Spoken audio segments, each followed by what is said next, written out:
All right, so welcome to another deep dive. Today we're kind of putting on our detective hats, right? We're going to be analyzing these post-game notes from a high school basketball player, Kay Wagner. We've Cool. got notes here from 9 of her games, Okay. and we're going to try to see if we can uncover how her mental game, like how her mindset, is impacting her performance on the court. That's really cool. I mean, sometimes your thoughts can really affect your actions, Oh, yeah, for sure. even in sports. Yeah. So it's really interesting to kind of peek inside the mind of a competitive athlete, right? I mean, we often focus on the physical skills, Yeah. the drills, the training, but the mental side of the game Huge. is just as crucial, wouldn't you say? Absolutely. It's like, yeah, you can be the most physically talented player, but if your head's not in the game, Right. if you're not mentally tough, it's going to show up. Yeah, it's almost like we have this secret decoder ring. Oh, I like that. Right. And we're gonna see, can we like find any patterns in how she reacts to wins Hmm. or losses, or even like those moments when the refs make, shall we say, interesting calls? Oh, yeah. Those are the best. And even better, can we turn these insights, can we turn this stuff into advice that actually helps her improve? Right, because that's the goal, right? Totally, yeah. It's not just about observing, right? Like, we want to find those takeaways, those actionable things that she can actually use to get better. And who knows, maybe, along the way, we'll learn something about ourselves too. Oh, for sure. We've all had those moments where our emotions kind of get the better of us, right? Oh, absolutely. Speaking of emotions, one thing that jumps out right away, like Yeah. almost like night and day, is how different her notes are after a win versus a loss. Oh, for sure. It's like two different people. Yeah, it really is. It's like after a win, she's just laser focused. Like, she's analyzing her game like a seasoned coach. Right, exactly. For example, after beating Legacy, she wrote, I'm super happy about the game, dot, dot, dot. Can't wait to see how this will grow my game. Like it's all about growth and looking ahead. Yeah, it's super positive, all about improving. Yeah. But then you look at like the notes after a loss, like the one against Highlands Ranch, Oh. and it's almost like you can feel the frustration pouring off the page. Oh, yeah. She wrote, the team felt frantic and had low energy, dot, dot, dot. I tried to fix that, but no one really responded. Oof. Ouch, right. Yeah, you could just like feel that shift in her language, right? Yeah. It goes beyond just like stating the facts of the game. We start to see her emotions Uh-huh. and specifically her frustration with herself, with her teammates. Okay, so we see this pattern. But here's what I'm wondering. Does this emotional roller coaster actually affect her performance on the court? Like, can being upset actually lead to more missed shots or bad passes? It's a great question. And I think the answer is probably yes. You think so? I mean, think about it. When you're frustrated or angry, it's harder to think clearly, right? Yeah. Like you might rush your decisions, you might like take risks that you wouldn't normally take, and you lose focus on the fundamentals, Yeah, totally. which are like, those are the building blocks of good performance, really, in anything. So like in basketball terms, that could mean like forcing a tough shot instead of making the extra pass. Yep. Or maybe playing like sloppy defense and picking up unnecessary fouls. Exactly. And that brings us to another recurring theme in her notes, which is the referees. Oh yeah, the refs. Kay Wagner mentions the officiating in almost every single game, Really? Go which ahead. tells us that it's a major factor in her mental state. Yeah, the refs definitely seem to be a source of frustration for her. Win or lose. But is that unusual for a basketball player? I mean, everyone complains about the refs sometimes, don't they? True. Uh-huh. Of course, some level of, frustration with calls is totally normal. But what's concerning here is that Kay Wagner seems to dwell on it. It's like she lets a bad call just fester in her mind. Oh, wow. And it affects her play even into the next game. That's not good. No, it's not good. So we see two patterns here. She's really hard on herself after losses, and she lets the refs get under her skin. Yeah. These sound like two areas where coaching could really make a difference, right? Oh, absolutely. A good coach can teach her strategies to handle these mental challenges. For example, mental exercises to let go of bad calls and focus on what she can control. Oh, right. Because let's face it, you can't control the refs. You can't make them call the game the way you want. Right. But you can control your own reaction. It's like that old saying, control the controllables. Oh, that's so true. Now imagine you're Kay Wagner's coach. What kind of advice would you give her about dealing with those frustrating moments when, like, the rest just don't seem to be on your side. What concrete steps can she take to stay focused? Well, first of all, I would just emphasize that, like, respectful communication with the officials is key. Like, you can disagree with a call, but you can disagree respectfully. Yeah, of course. And sometimes a calm, respectful conversation can actually, like, help. Oh, okay. Interesting. But more importantly, I would teach her, like, mental techniques to reframe her thinking.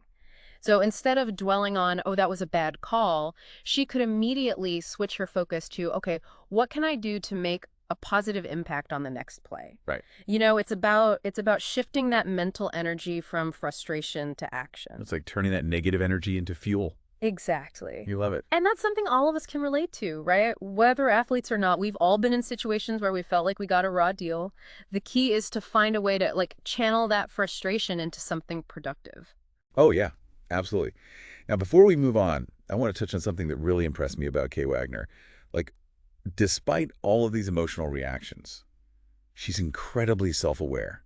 She consistently points out specific areas where she needs to improve. I love that, yeah. For example, in Game 7, she wrote, I had several defensive lapses where I just wasn't hustling. Oh, wow. She's not making excuses. She's owning her mistakes. Yeah, she's taking responsibility. Which at that age, Oh, my God. I don't know if I was doing that. That's huge. Yeah. That self-awareness is, like, it is a huge asset because, I mean, it's the first step towards improvement, Rick right? Soley. It's not just complaining. She's, like, diagnosing the problem. Right. And the fact that she's doing this at such a young age, I mean, that's incredibly promising. It really is. She even identified a specific area for improvement in her passing game. Okay. All the way back in Game 1. Oh. She said, I need to drive to the basket more instead of throwing those risky lob passes. Huh. So for those listening who might not be, basketball experts, a lob pass is a high arcing pass that's intended to go over the defender's head and right into the hands of a teammate, like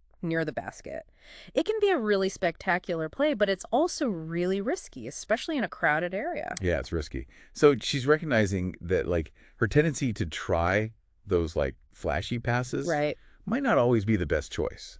Yeah, she's thinking critically about her decision-making. Yes. Like, she's already thinking like a coach. Yeah. Analyzing her strengths, her weaknesses. Now, speaking of weaknesses, there's one recurring theme in her notes that that we need to address, and that is foul trouble. Uh-oh. Seems like she either fouls out of games or gets into early foul trouble quite often. Yeah, and that's a major problem because it limits her playing time Right. and it impacts her team's chances of winning. So the question is, why is she fouling so much? Is it because she's just, like, overly aggressive? Or is it something else entirely? Well, if we look at Game 1, she actually gives us a little bit of a clue. She wrote, the game was way too close for me to be out. When I was in, I created and took good shots. So she understands the impact of her fouls. Oh, got it. And she knows she needs to stay on the court to help her team. Okay, so she gets it. Yeah. But understanding the problem is only half the battle. Right. Right. The real challenge is, like, figuring out how to break this pattern of fouling. Yeah. Do you think it's a case of, like, maybe misdirected aggression? Maybe she's trying to make a big play and she ends up fouling unnecessarily. It's possible. Or it could be a lack of, like, defensive discipline. Maybe she's reaching in for steals instead of moving her feet and staying in front of her opponent. Yeah. Or maybe she's, letting her emotions get the best of her, and that's leading to what we call, like, frustration fouls. Oh. It's probably a combination of factors, to be honest. So it's like she has all the pieces of the puzzle, Uh-huh. but she hasn't quite figured out how to put them all together yet. Right. And we know she wants to improve based on all this self-reflection in her notes. Exactly. And that's what makes this so interesting, right? Like, we're not just trying to solve a basketball problem. No. We're trying to, like, help Kay Wagner unlock her full potential. It's like we're on a quest. Yes. And speaking of quests, I have a feeling this foul trouble situation is going to lead us down a very fascinating path. Oh, I'm sure. I'm sure it will. But we'll have to save that for part 2 of our deep dive. All right. I'm ready. All right, so we're back. And we are still deep in the weeds with Kay Wagner's basketball journey. Yeah. Last we left off, we were puzzling over her tendency to get into foul trouble. It's like she knows it's an issue, but hasn't quite cracked the code on how to fix it. It's such a classic dilemma for young athletes, that balance between, like, aggression and discipline, Yeah. And I think it's particularly interesting in Kay Wagner's case because we see hints of it in her emotional responses too, right? She's really hard on herself. She gets frustrated with the refs. It makes you wonder if that same intensity is kind of spilling over into her defense and leading to those fouls. That's a really fascinating connection. So it's Yeah. not just about teaching her like the right footwork or positioning. It's almost like she needs to learn how to channel that intensity in a more productive way. You got it. It's about finding that sweet spot, Yeah. between being like a tenacious defender, but also staying within the rules of the game. And that takes not just physical practice, but like mental training as well. So what kind of mental training are we talking about? Is it like meditation? Okay. Or are there specific techniques that athletes use to like control their emotions on the court? Yeah. So there are a lot of different approaches, but one that's often really effective is mindfulness. Mm. And, mindfulness is basically about being present in the moment, aware of your thoughts and feelings, but not letting them control you. So imagine Kay Wagner, you know, in the heat of the game, she feels that frustration rising after a questionable call. Yeah.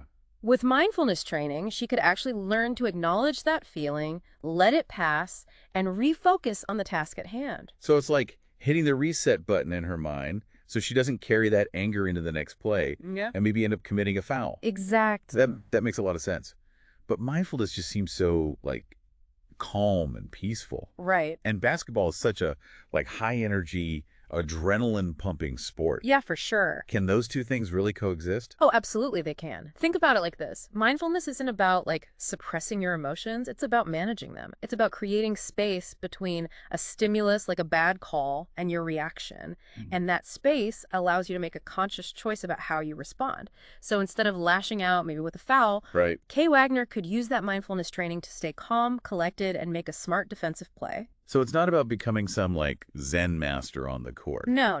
It's about being mentally tough. Exactly. Mental toughness is about being able to handle pressure, adversity, distractions without losing focus or letting your emotions, derail you. Right. And mindfulness can be a really powerful tool for developing that mental toughness. It's like training your mind to be a muscle, able to withstand the challenges of competition.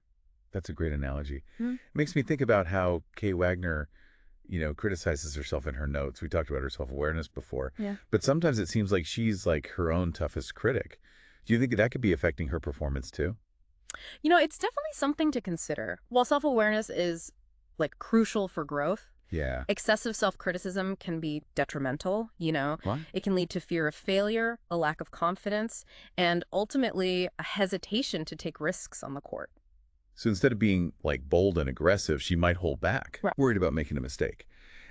And ironically, that could lead to more fouls because she's not playing her natural game. Precisely. It's like a self-fulfilling prophecy. If you're constantly telling yourself you're going to mess up, you're more likely to do just that. It's like this vicious cycle. Yeah, it is. So how do you break that cycle? How do you teach a young athlete to be self-aware but without becoming overly self-critical? It's a delicate balance for sure, but one approach is to help Kay Wagner shift her focus from like negativity to positivity. Okay. So instead of dwelling on what went wrong, encourage her to celebrate her successes, even the small ones. Did she make a great pass? Did she shut down her opponent on defense? Acknowledge those moments, reinforce them. So it's not about ignoring her mistakes. No. But it's about balancing that with positive reinforcement. It's like instead of saying, I can't believe I missed that easy layup, Yeah. she could say, okay, I missed that shot, but I got to the basket with a great move. Next time I'll focus on finishing strong. Exactly. It's about turning those mistakes into learning opportunities rather than sources of self-doubt. Right. And it's about creating an internal dialogue that's supportive and encouraging rather than critical and demoralizing. That internal dialogue is so important, isn't it? It's like we're all our own biggest cheerleaders, or sometimes our own worst enemies. So true. We have to choose which voice we're going to listen to. I love that. Yeah. Now, getting back to Kay Wagner's game specifically, I'm kind of curious about her shot selection. In some of her notes, she mentions taking bad shots or forcing things when she probably should have passed the ball.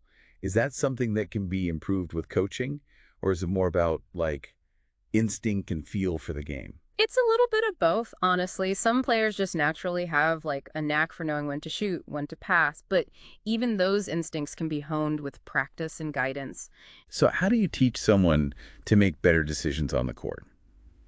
Is it all about film study, like watching replays and pointing out those moments where she took a low percentage shot instead of looking for a teammate. Yeah, film study is definitely helpful, but it's only part of the equation. You also want to create drills that replicate game situations so that you're forcing players to make those like split-second decisions under pressure. For example, you could set up a drill where Kay Wagner's driving to the basket, Right. and she has to decide, does she take the shot herself or kick the ball out to an open teammate on the perimeter? So it's like practicing those split-second decisions Yeah. over and over again until it becomes like second nature. Exactly. And the more she practices making those decisions in a controlled environment, the better equipped she'll be to make the right choices in the heat of the game. It's like building that muscle memory, but for your brain. I love that.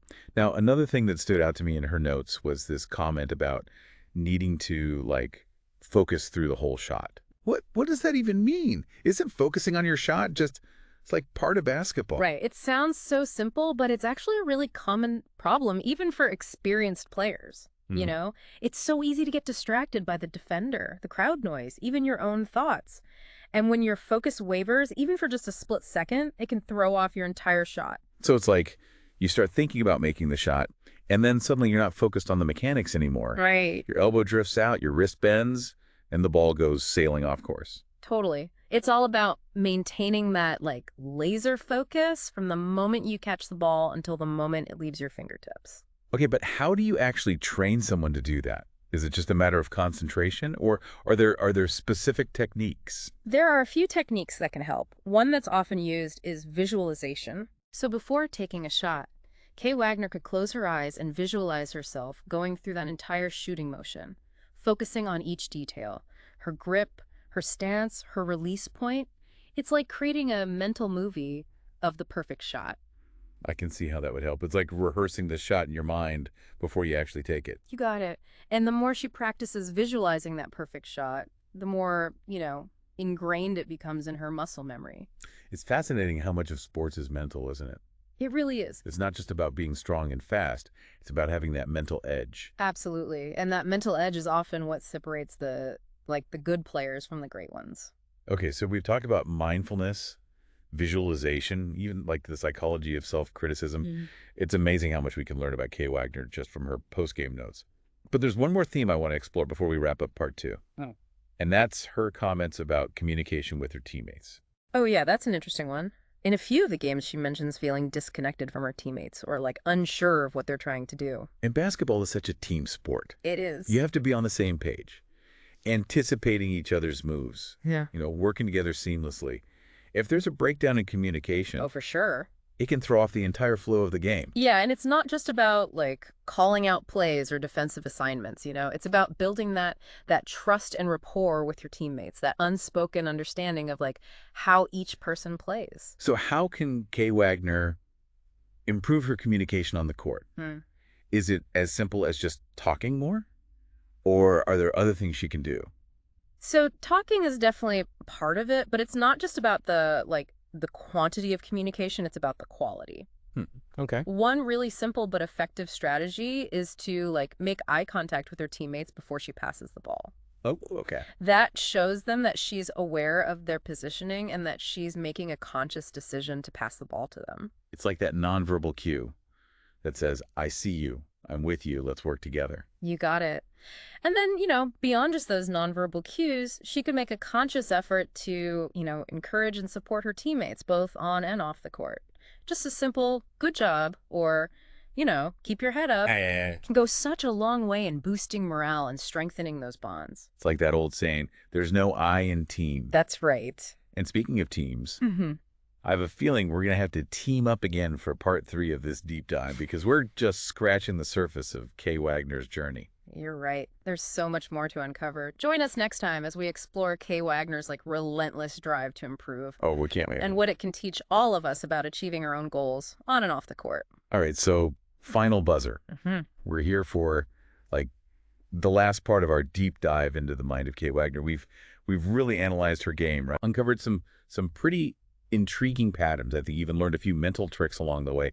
But what ties it all together? What's the big takeaway from Kay Wagner's basketball journey? What really fascinates me about all of these notes is that they reveal a young athlete who is not just playing the game, but like actively studying it. Mm. And I don't just mean like the X's and O's, right? Yeah. She's examining her own emotions, her reactions, her thought processes, things that most people wouldn't even think to write down. It's like she's treating her whole basketball journey as like a science experiment with herself as the subject. Exactly. That's a great way to put it. And that level of self-awareness, that willingness to kind of like dissect both her triumphs and her struggles, that's incredibly rare. Yeah. And it's really the foundation of real growth. And not just in sports, but in life too. Okay, I'm intrigued.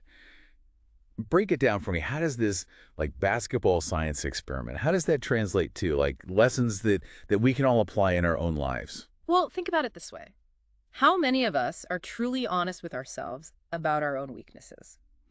How often do we really take the time to like reflect on our mistakes, figure out why they happened, and come up with a plan to avoid repeating them? Ooh, that hits a little too close to home. Right. I know I could be Well, better at that. But back to Kay Wagner, what makes her different? What's she doing that we can learn from? she's not just like identifying the problem. She's really digging deeper to try to understand like the root cause. Oh, good. For example, when she talked about foul trouble, she doesn't just say, "Oh, I fouled too much." Right. She tries to analyze, was it overaggression? Was it frustration? Was it, maybe even a lack of focus? That level of introspection is what allows her to actually turn those mistakes into like learning opportunities. It's like she's her own coach almost, like constantly giving herself feedback and coming up with strategies to improve. But what about that inner critic we talked about before? Doesn't that like get in the way sometimes? That's the real challenge, isn't it? To balance self-awareness with self-compassion. Eh. Like Kay Wagner is clearly very driven to succeed, but sometimes that drive can actually turn into like self-sabotage if she's constantly beating herself up over every mistake. That's where a good coach or mentor can really play a crucial role. So it's not just about having someone tell you what you're doing wrong. It's about having someone help you like reframe those negative thoughts into something more constructive. Like instead of saying, I'm terrible at defense, you might say, okay, I need to work on my footwork and my positioning, but I'm getting better at anticipating my opponent's moves. Exactly. It's about acknowledging those areas for improvement without letting those weaknesses define you. Right. And it's about celebrating like those small wins along the way, Right. recognizing the progress you're making, even if it's not always reflected in like the final score.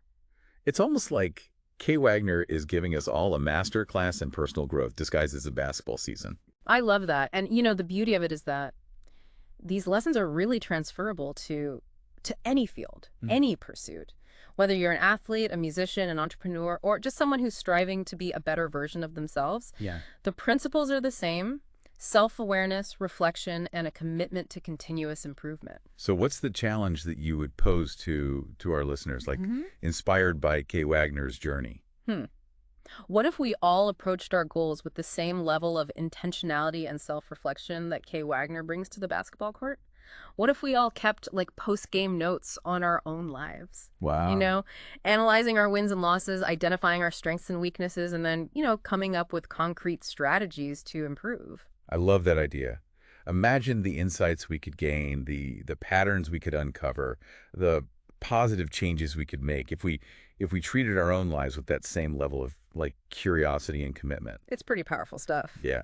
Kay Wagner's journey, it's a really powerful reminder that we all have the capacity for growth and transformation. It's not about being perfect. It's about striving to be better one game, one day, one moment at a time. Beautifully put. And on that inspiring note, we'll wrap up this deep dive. But remember, the conversation doesn't end here. Take these insights, apply them to your own life, and keep striving for excellence in whatever game you're playing.